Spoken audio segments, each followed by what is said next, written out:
How do I love thee? Let me count the ways. Who that's ever heard it can forget that beginning of Sonnet 43 by Elizabeth Barrett Browning.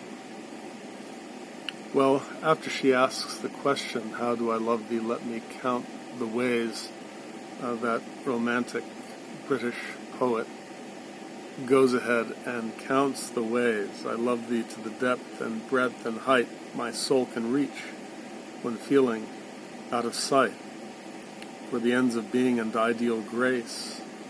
I love thee to the level of every day's most quiet need by sun and candlelight. I love thee freely as men strive for right.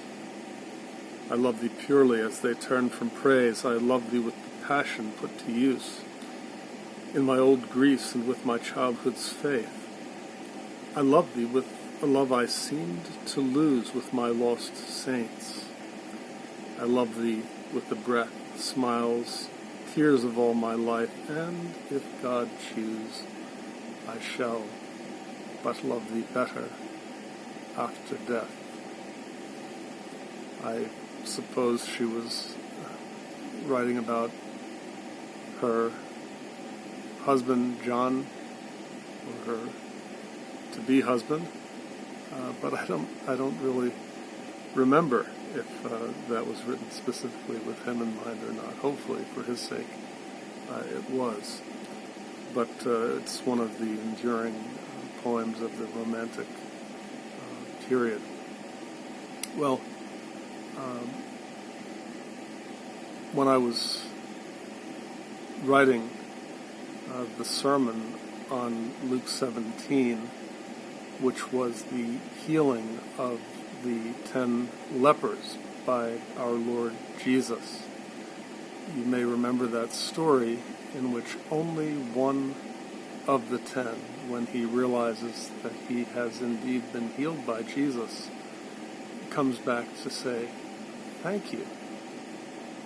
And it was a shame Jesus felt that only this quote-unquote foreigner came back to thank him. He asked, where are the other 9? Was it only this foreigner who came back to thank me? Words close to those Jesus spoke at that time. And the implication seems to be that God's own people, the Jewish lepers, should have been there with the Samaritan leper in community, giving praise to God and giving thanks to Jesus, the Messiah, whom God had sent for this miraculous healing that they had received. Well, pondering that story, I thought that perhaps we could recycle Browning's poem, and I thought that maybe, just maybe, we could change the words a bit and ask ourselves this question, not just am I thankful, but how am I thankful? Let me count the ways. You like that? How am I thankful? Let me count the ways. And then simply to begin to recite, as Elizabeth Browning did, the reasons that we have for loving God and for thanking Him. How am I thankful? Let me count the ways. The Book of Common Prayer, of course, has a very helpful tool for giving thanks in the prayer used originally an evening prayer, at least in the 1928 book, called the General Thanksgiving. I used to lead a worship service for a group of ladies, primarily at a retirement home, and one of them had been an Anglican, I suppose, all of her life, and she loved to pray the general thanksgiving because it goes through a list of the kinds of things that all of us should be thankful for, and highlighting, of course, those things which we as Christians should be especially thankful for, what we might call our gospel or good news thanksgivings. We ought to be thankful that God has sent His Son to bring His salvation to us, for example.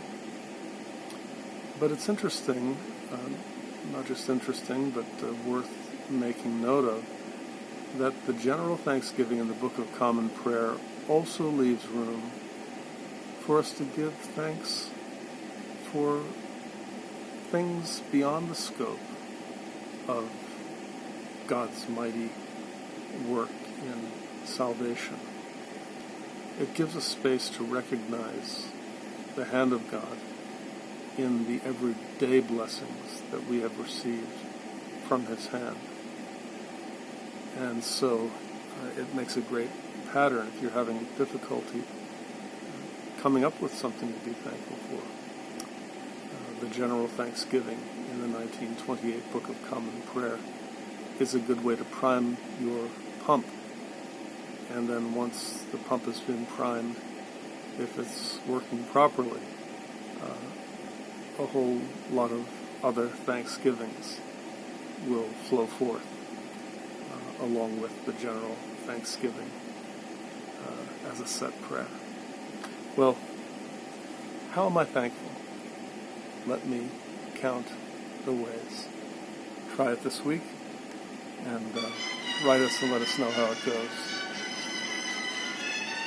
This is James Long for Providence Anglican Channel. Thankful to have this opportunity to connect with you here tonight.